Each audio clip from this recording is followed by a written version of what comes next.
Bien, buenas tardes, jóvenes, señorita. El día de hoy vamos a ver un poco acerca de lo que vendría a ser el tema lucha de indígenas, mestizos y criollos, que en sí vendrían a ser las estrategias de guerras de guerrillas, ¿no?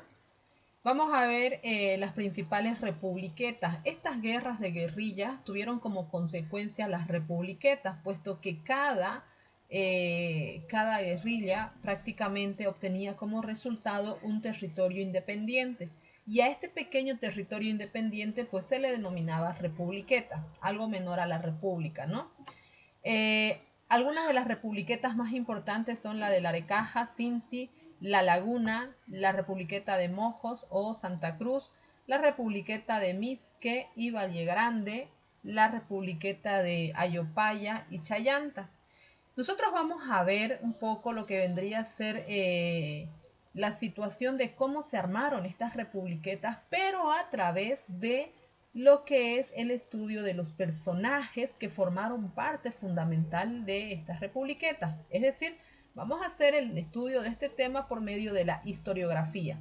Estudiando la vida de los personajes es que vamos a ver cómo es que apoyaron, aportaron y lucharon dentro de lo que vendría a ser este proceso independentista contra la corona española. Dicho esto, en este momento vamos a tener un pequeño concepto de lo que es guerra de guerrillas. La guerra de guerrillas se puede definir como la resistencia de todo el pueblo al poder enemigo. Es decir, que dentro de una guerra de guerrillas estaría todo el pueblo contra el poder enemigo, siendo este la punta de lanza, ya que las personas pueden reclamar el cumplimiento de sus demandas o buscar transformar la situación en la que viven. Pueden hacerlo mediante la violencia, cuando los gobiernos desoyen la voz de sus ciudadanos. Es cuando la gente, cansada de ir agotando todas las instancias legales, se ve obligada a luchar por la vía armada. Es decir, después de realizar los diálogos suficientes y no existe una respuesta positiva a las demandas pedidas por el pueblo, es que la misma gente del pueblo se levanta y se va por la vía armada, recurriendo a las guerras de guerrillas como un método de lucha para contestar al gobierno de la misma forma, es decir, responder a la violencia con violencia. Dicho esto, muchos ciudadanos, muchos pobladores de lo que vendría a ser el territorio del Alto Perú, hoy Bolivia, empiezan a unificar fuerzas, entre ellos indígenas, mestizos y criollos, para poder iniciar ese movimiento de emancipación, en la cual comenzó con gritos libertarios que ya habíamos visto en el anterior tema y continuó con este proceso de guerra de guerrillas. De esta manera vamos a tener a este personaje, el señor Antonio Gallardo. Junto a otros mestizos denunció los fraudes cometidos por oficiales de las cajas reales en los quintos correspondientes a la corona. Ante esto prepararon un plan subversivo que fue precipitado por la negativa del corregidor Cristóbal de Canedo de poner en libertad a Gallardo, preso por un incidente callejero que se suscitó el 10 de diciembre de 1661. Una docena de hombres entra a la casa de gobierno, mató al corregidor y a sus acompañantes. Liberado, Antonio Gallardo se convirtió en líder de la sublevación. Entonces, Antonio Gallardo prácticamente inicia las denuncias en contra de los abusos que cometían las cajas reales. Y ante esto, por un incidente prácticamente, lo deciden meter preso, ¿no? Privándole de la libertad y de muchos derechos que él tenía. Es así que la gente, cansada, ¿no?, de estos abusos y de ver de que el único que había denunciado lo estaban prácticamente teniendo prisionero, es que ingresan y asesinan, ¿no?, en todo caso al corregidor, a sus acompañantes, y Antonio Gallardo se vuelve un líder dentro de lo que vendría a ser el proceso de sublevación. Posteriormente tomaron el cuartel y dieron muerte a varios españoles, asumiendo los rebeldes el gobierno de la ciudad y poniendo autoridades mestizas. Dotándose de armas, iniciaron una ofensiva. La autoridad de Puno dispuso atrincheramiento, por lo que según versiones más difundidas, Gallardo murió acribillado en el intento de asalto y las tropas rebeldes se dispersaron. Aún así, muchos de estos guerrilleros fueron aplacados por las fuerzas realistas, ¿no? El caso de Antonio Gallardo, que prácticamente inicia un movimiento de sublevación, pero el mismo no puede llegar a concretarse como él deseaba, puesto que la corona, las autoridades de Puno, deciden atrincherarse en esta ciudad y no permitir que avancen más allá de la misma, ¿no? Y es ahí donde este señor muere acribillado intentando realizar un asalto de las tropas realistas. A la muerte de Antonio Gallardo, todas las tropas rebeldes que lo seguían a él empezaron a dispersarse. Tenemos ahora también a este señor Ignacio Warnes. Ignacio Warnes se da a conocer en todo caso en lo que vendría a ser la región de Santa Cruz, donde aún se hallaba presente, ¿no? Con una plaza de 1000 hombres dispuestos a enfrentarse a cualquier enemigo. Las dos facciones se vieron de frente el día 21 de noviembre de 1816 en la localidad del Pari, cercana a la ciudad de Santa Cruz y ubicada en una de las riberas del río Piraí. Las acciones comenzaron a las 11 de la mañana. Warnes desplegó inicialmente su caballería compuesta esencialmente por cochabambinos, la misma que fue rechazada. Entonces los dos ejércitos extendieron a sus respectivas infanterías. Sin embargo, la veteranía del batallón Fernando VII hizo la diferencia, pues su buena formación supo hacer retroceder a sus rivales, ¿no? Entonces, nosotros acá tenemos una de las batallas más emblemáticas de Santa Cruz, que precisamente es la batalla del Pari, en la cual Ignacio Warnes encabeza, ¿no?, esta batalla y logra encabezar en todo caso esta guerra de guerrillas que consolidaba la Republiqueta de Santa Cruz. Tenemos acá, al ver el desbande de sus fuerzas, Warnes optó por presentarse en el campo de batalla esforzando a sus hombres, ¿no? En ese momento, en esos instantes, una bala lo hirió en la pierna y otra más mataba al caballo que lo montaba, que cayó encima del cuerpo de Ignacio Warnes.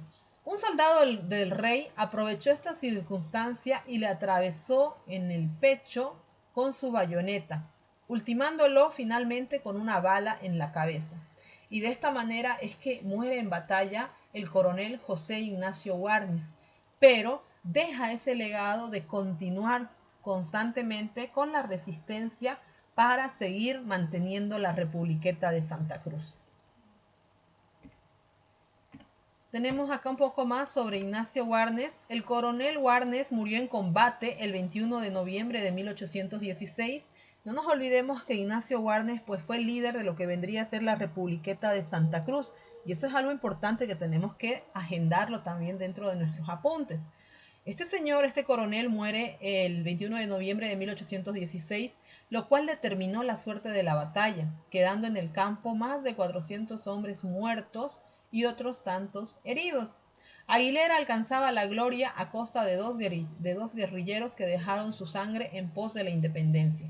Actualmente es considerado como uno de los próceres argentino-boliviano de la ciudad de Santa Cruz de la Sierra, aclarando que la nacionalidad de Ignacio Warnes no es boliviana, sino es argentina, ¿no? Pero aún así, él supo pelear al lado, en todo caso, de lo que vendrían a ser las fuerzas altoperuanas. Continuamos con Manuel Asensio Padilla y Juana Azurduy de Padilla, los esposos, ¿no? Bajo el esquema de la guerra de guerrillas, quizás el mejor desempeño, ese tipo de lucha que se dio fue el de Manuel Asensio Padilla junto con su esposa Juana Azurduy. Manuel nació en la finca Chipirina, situada en la jurisdicción de Moromoro, en Chayanta, el 28 de septiembre de 1774. Su esposa Juana Azurduy Bermúdez nació en La Plata el 12 de julio de 1780 y fue una guerrillera, madre y líder junto con su esposo en La Laguna. Esta es otra de las republiquetas que también se dio, la Republiqueta de La Laguna, que hacía referencia precisamente al territorio del departamento de Chuquisaca, o sea, la Republiqueta La Laguna vendría a ser como la ciudad de Sucre, ¿no? En las luchas por la emancipación de los territorios y componían el virreinato del Río de la Plata. Ambos pertenecían a familias importantes de la región, tanto Manuel como Juana. Ya para 1813, ambos esposos dominaban el territorio de La Laguna y Tomina, siendo la batalla del Villar uno de los acontecimientos más altos como guerrillero. Manuel Ascencio Padilla y su esposa Juana Zurduy se podría decir que dominaron la Republiqueta de La Laguna, lo que hoy se conoce como la ciudad de Sucre, ¿no? Debido a las estrategias que tenían. En marzo de 1816, el general Joaquín de la Pezuela designa al comandante José Santos de la Hera para la persecución de los esposos Padilla. Estos eran los realistas, ¿no? O sea, José Santos de la Hera es un soldado realista, por lo que en sus intentos se interna con sus fuerzas en los territorios de Tomina y Pomabamba para lograr su cometido.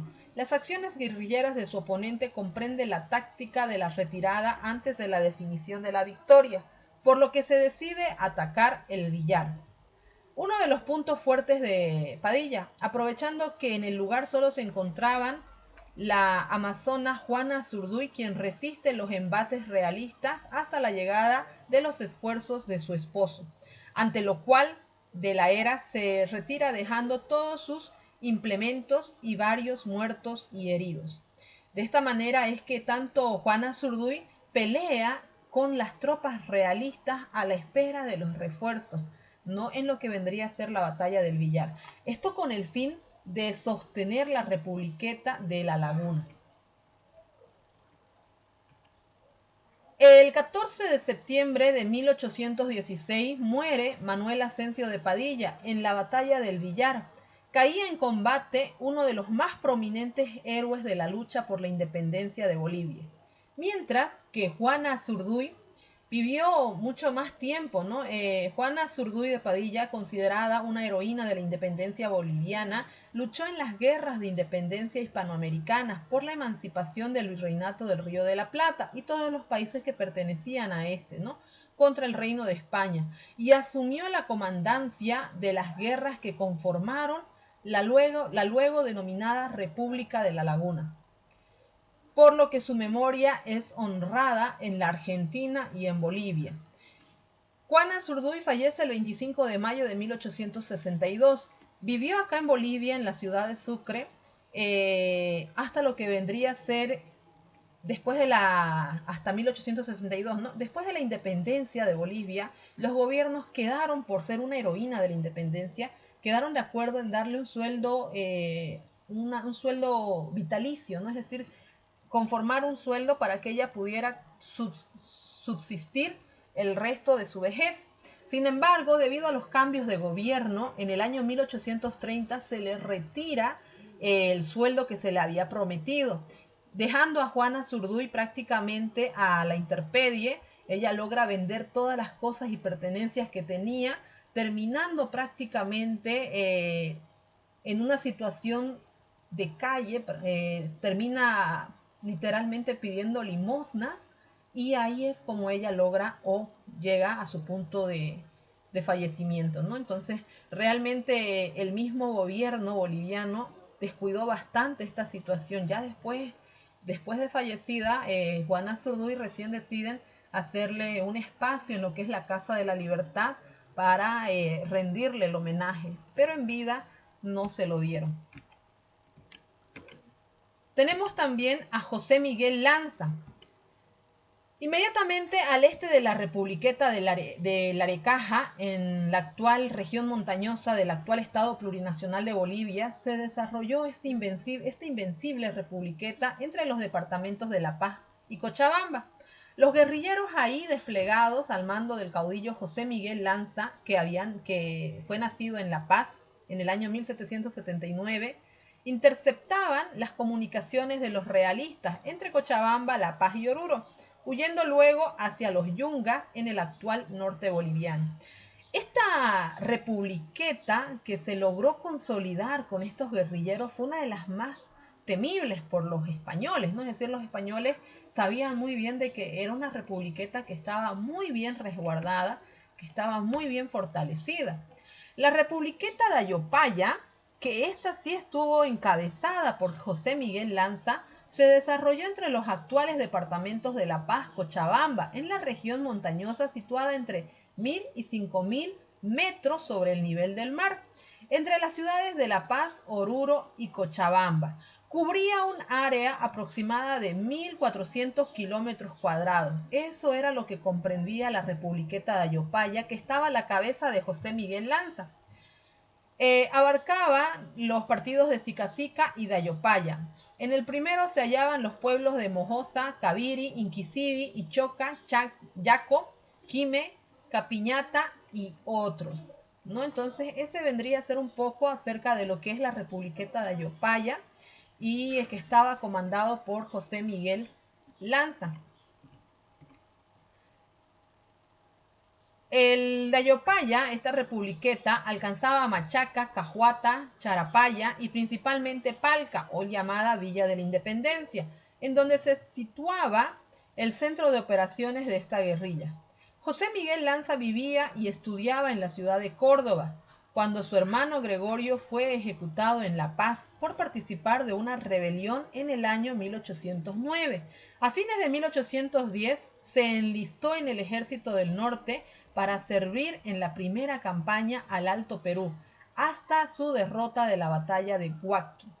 Entonces, José Miguel Lanza fue una persona que prácticamente estaba como que al margen de todo lo que se estaba viviendo acá en territorio boliviano, pero a la muerte de su hermano, cuando su hermano es ejecutado en la sublevación que se dio a la cabeza de Pedro Domingo Murillo, es que vuelve José Miguel Lanza y se enlista, ¿no?, en el Ejército del Norte, para servir a lo que vendría a ser el proceso de emancipación. En 1815 se incorporó al Ejército del Norte con buena parte de sus soldados, pero el general Rondeau prefirió la efectividad de sus anteriores servicios, manteniéndolo en la acción irregular. Así fue como junto a indígenas desempeñó funciones auxiliares como complemento a las acciones del ejército patriota en la tercera campaña del Alto Perú. Tras la derrota de Viluma al frente de solo una parte de sus hombres, se retiró junto con los restos dispersos del ejército hacia el sur para unir sus fuerzas con las del gobernador de la provincia de Salta, Martín Miguel de Güemes. Este lo ascendió a grado de coronel, después de todos los procesos que él había atravesado, apoyándose también en lo que vendrían a ser los indígenas, ¿no? El 30 de abril de 1828 muere José Miguel Lanza, comandante de la republiqueta de Ayopaya. Ya era una republiqueta, ¿no?, esta de Ayopaya, sobreviviente de la guerra de independencia.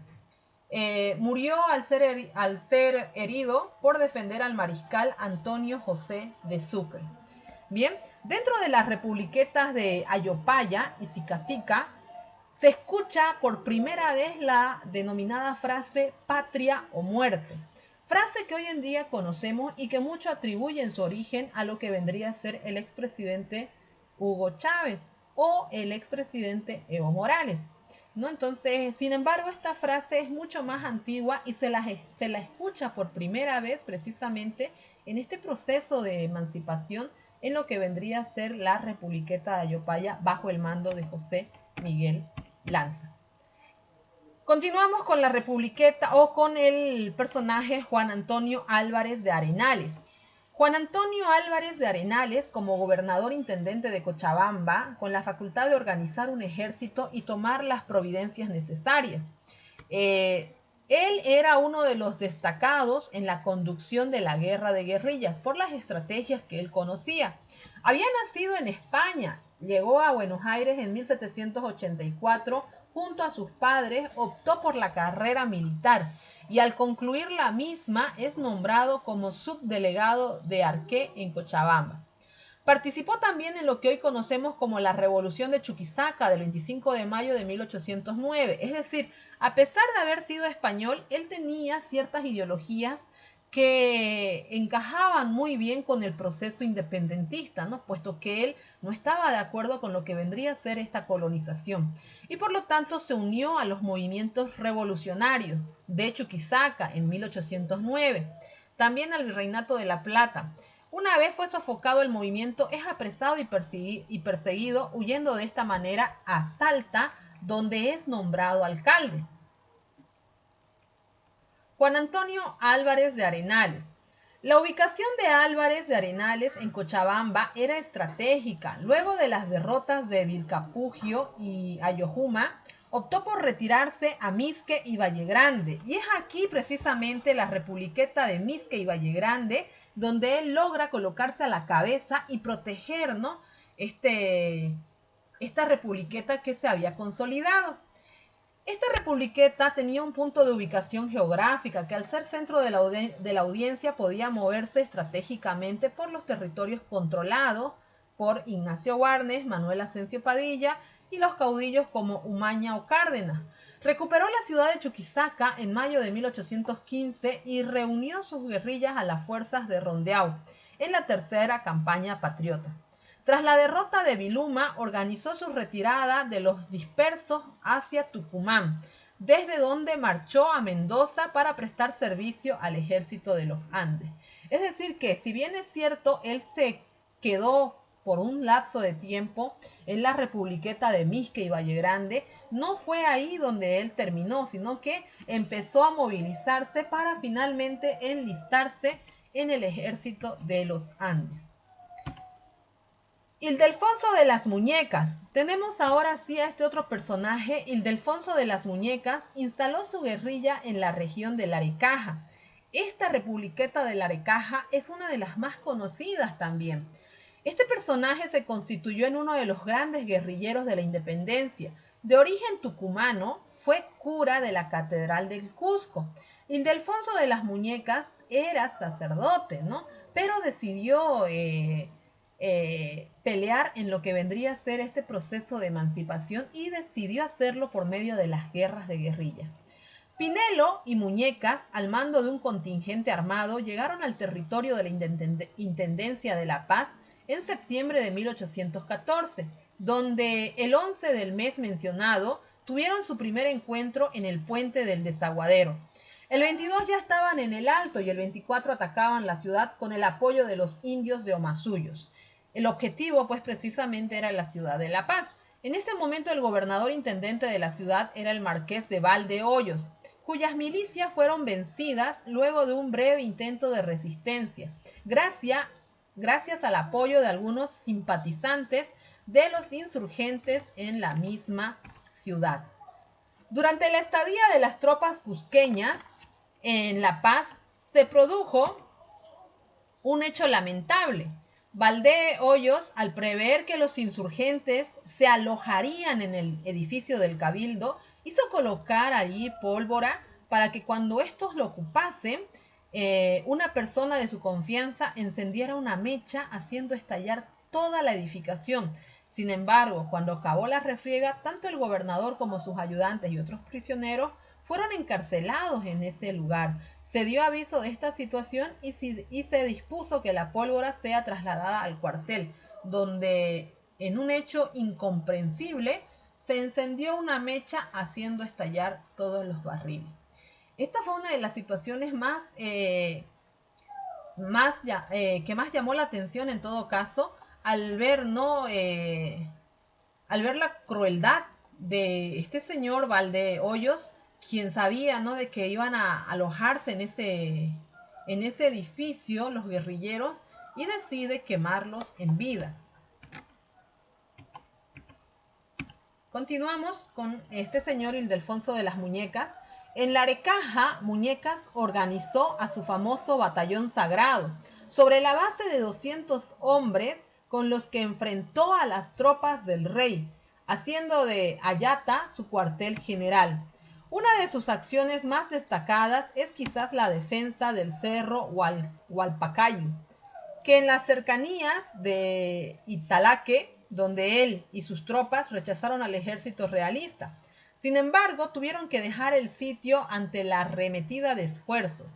Uno de los grandes logros de Muñecas fue el obtener apoyo del cacique de los Lecos, Santos Pariamón, quien brindó a sus flecheros para la lucha contra las fuerzas del rey. Tenemos nosotros acá lo que vendría a ser la Republiqueta de Laricaja, ¿no? Y si ustedes se fijan, Muñecas, Camacho, Saavedra, Caranavi, Noryungas, bueno, en este caso, acá se encontraría, ¿no?, lo que vendrían a ser las otras provincias en las cuales, pues prácticamente se les coloca el nombre por la presencia de los diferentes guerrilleros que aportaron en el proceso de emancipación. Este territorio de Laricaja era precisamente el que se encontraba a la cabeza de Ildefonso de las Muñecas. Continuamos con Miguel Betanzos y José Ignacio Zárate. Miguel Betanzos, un inquieto indígena nacido en las Pampas, próximas a la localidad de Ticoya, en el actual departamento de Potosí. Miguel Betanzos era un indígena caracterizado como un humilde labrador que vivía rodeado por los cerros precordilleranos.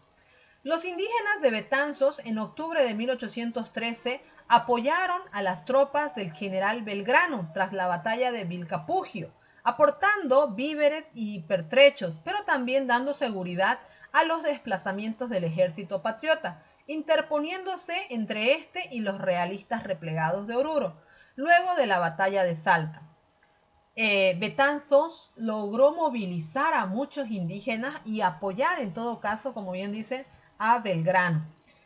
Su accionar más intenso se inició recién a mediados del año siguiente. El 13 de julio de 1814 emboscaron en Puna al subdelegado Hermenegildo Cermeño y 2 días después en Ticoya capturaron un cargamento de munición dirigido hacia Chuquisaca, hecho en el que murieron un capitán y 25 soldados españoles.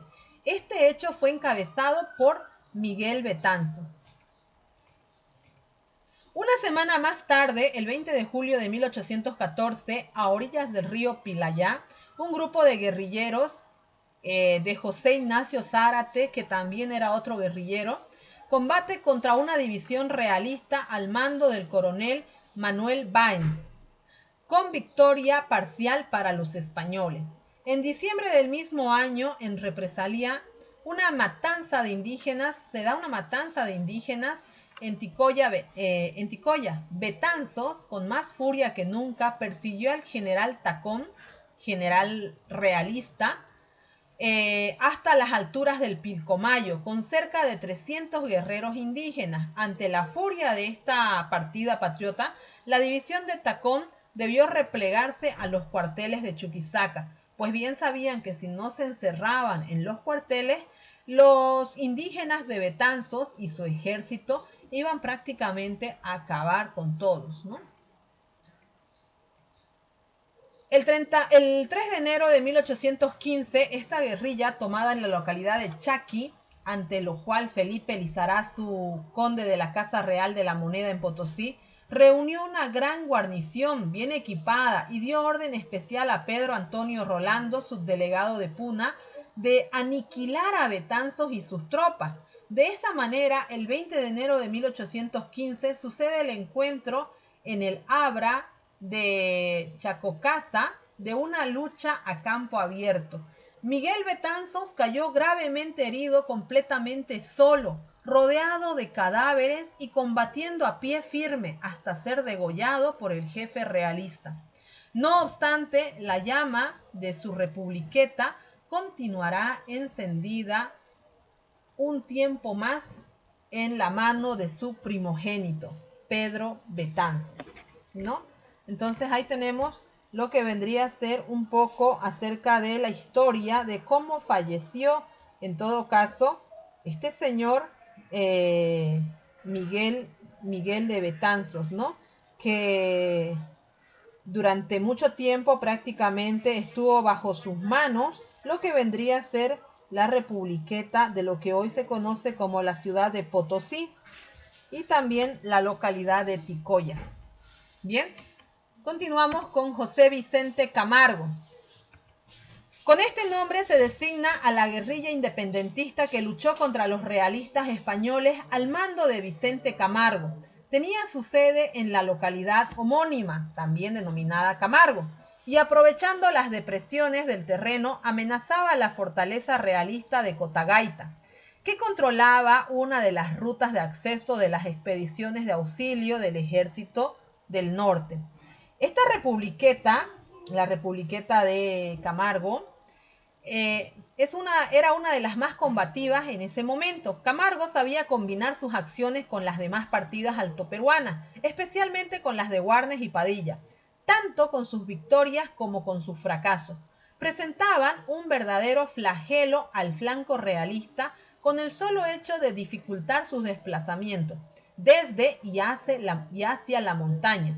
De esa manera, al iniciar el año 1816, ubicadas las tropas del general de la Pezuela en Cotagaita, todo intento de avance hacia la localidad de Cinti significaba para los españoles una costosa e inútil hazaña. ¿Por qué razón? Porque lo que vendría a ser Camargo y Cotagaita estaban prácticamente fortalecidos con las guerrillas de José Vicente Camargo. ¿Qué es este señor? El 12 de marzo de 1816 se produjo el encuentro en el combate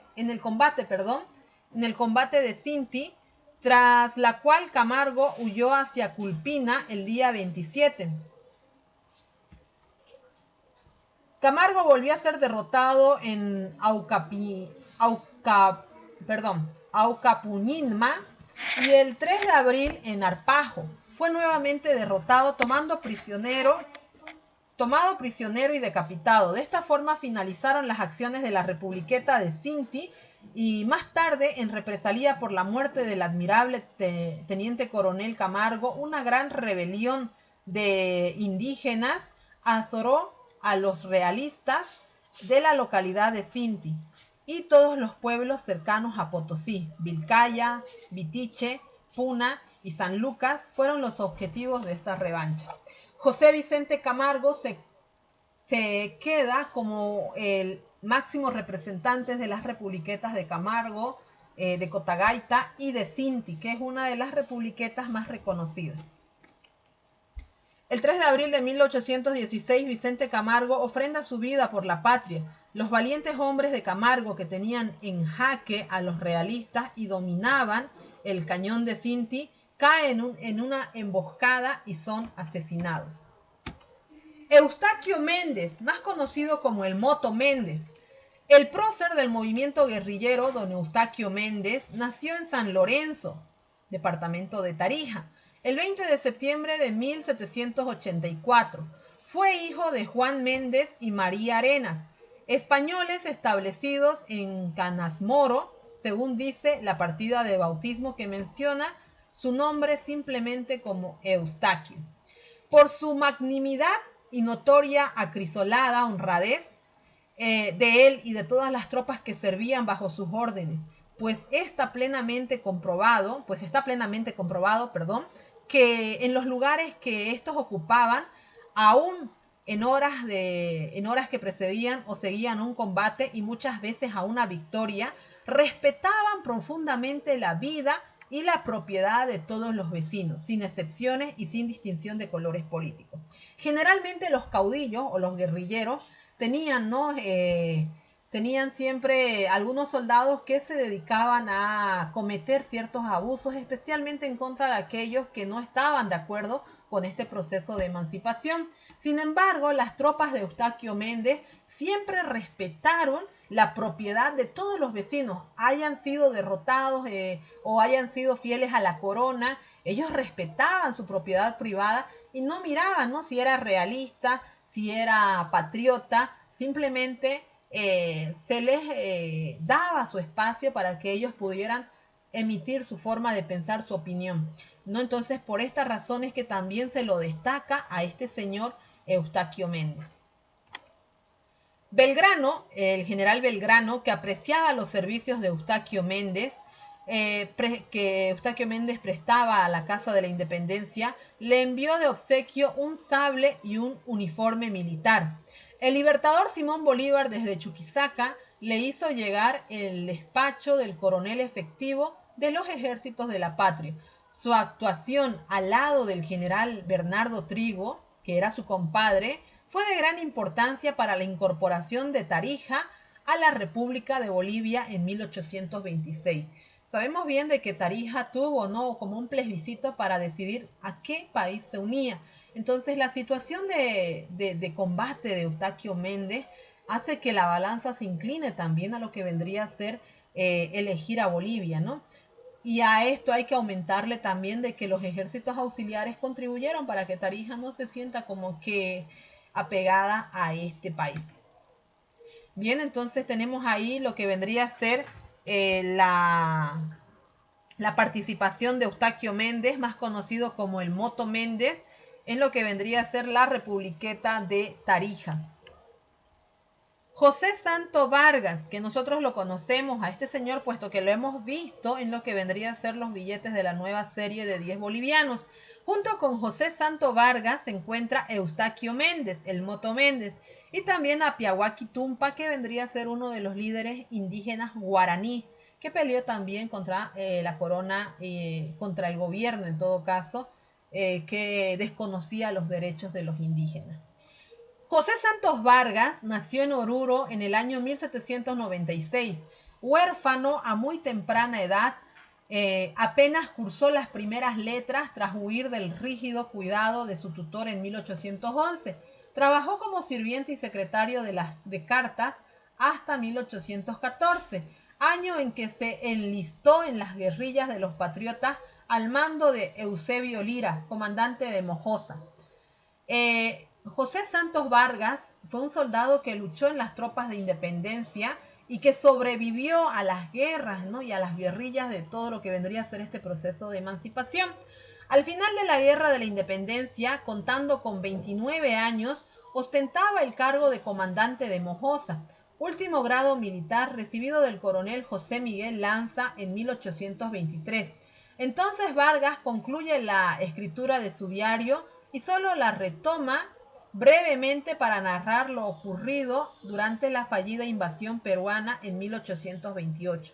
Luego que se retira en calidad de agricultor a la localidad de Pocuso, aledaña a Mojosa, donde por última vez se sabe que de él en 1853, cuando anota el último intento, nuevamente fallido, de lograr la publicación de su diario durante la presidencia de Belsu. Este señor, conocido como el Tambor Vargas, prácticamente hace una participación destacada en el ejército, pero también se destaca, a pesar de su escasa preparación, en escribir crónicas de lo que vendrían a ser las guerras de la independencia altoperuana. Bien, entonces jóvenes, yo espero que ustedes hayan tomado apuntes de lo que se ha mencionado de estos contenidos y lo puedan presentar hasta el final de la clase del área de ciencias sociales. Estudien, prepárense por favor, la próxima semana vamos a dar evaluación de este tema. Eso sería todo, entonces, que tengan buenas tardes.